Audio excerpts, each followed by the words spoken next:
I will move to our next speaker now, who's Deborah Green. And Deborah is a proud Cree woman from Saskatchewan. Deborah defines empathy as feeling the interconnectedness of everything living, which is symbolic and resonates with me as a Cree woman. Deborah's journey began many years ago with the history of her ancestors and the intergenerational impacts of Canada's history with Indigenous peoples within her family. She has 20 years of experience in diversity and Indigenous employment solutions. Her expertise is in Indigenous community and relationship building, HR initiatives, strategy, framework and policy, and training. She has an extensive network within Canada and established and recognized as an authentic, humble subject matter expert and role model in the Indigenous community. Her pride stems from seeing change with Indigenous youth and equal opportunity Indigenous employment in Canada, and the education and awareness of all Canadians about the true history of the country and the current existing conditions. Deborah, we're honored to have you share your story. I'm going to unmute yourself and pass it over to you and start your presentation. All right, thank you so much. I'm just going to hide my my pictures here so I can see the screen itself. So, Tansei, Kakek Manitokan Iskyu, Kwaktus First Nation Treaty 4.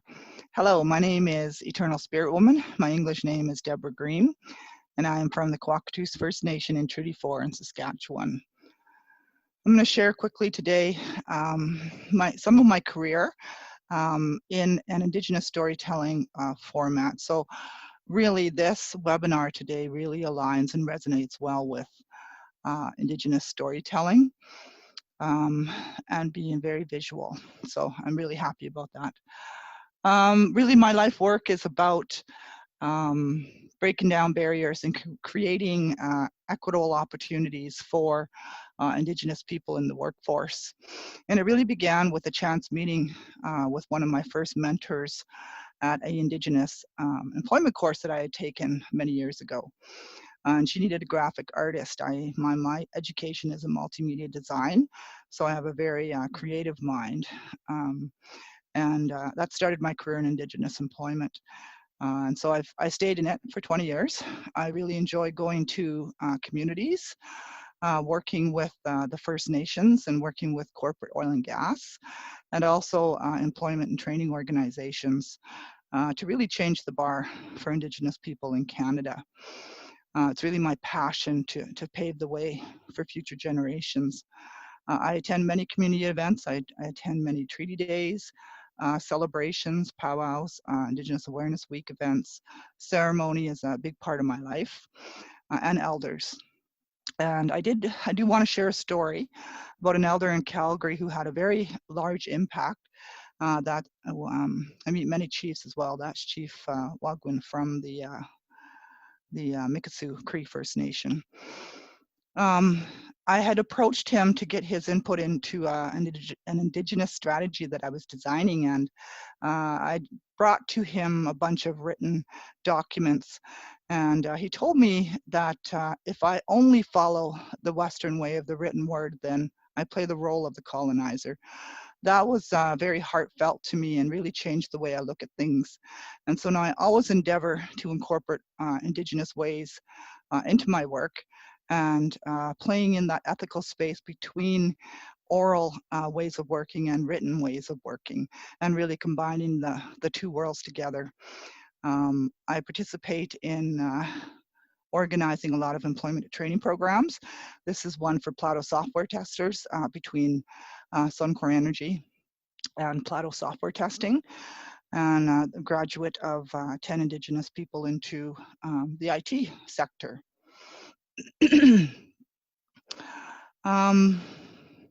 Really, you know, the major successes I've had in my career have really been around inspiring, teaching, and really exposing the next generation on ways to become involved and become leaders in whatever career paths they choose.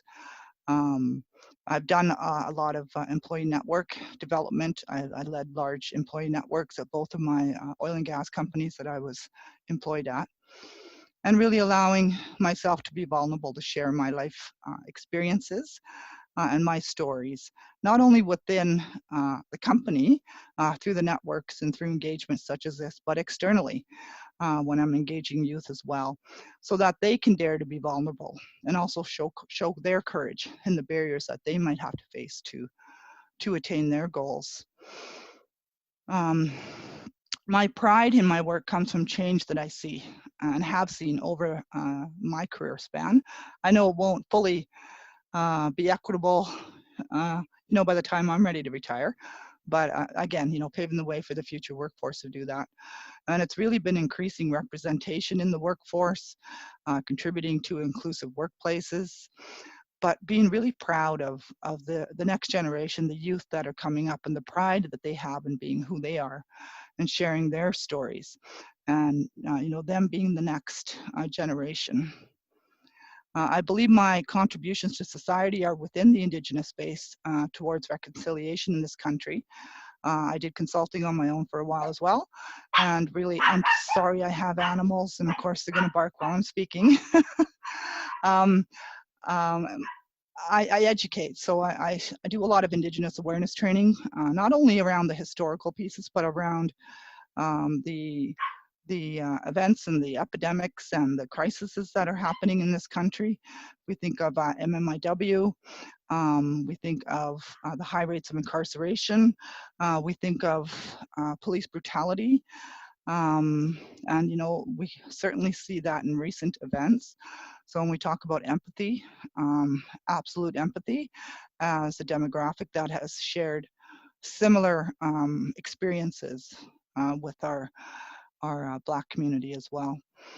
I believe there's so much learning still to be done. Society is seeking more ways to become allies and become self-led learning. And I think we can all be advocates for change. I would advise anyone seeking to do similar work that I do to be prepared that it's not an easy journey. There's going to be hard times, hard conversations. If you're Indigenous, there may be triggering moments. However, keeping focus on the goal and why you do the work and the passion that drives you, and knowing that it's not for your own benefit, but for the next generations to be able to walk in a world where they can truly be themselves.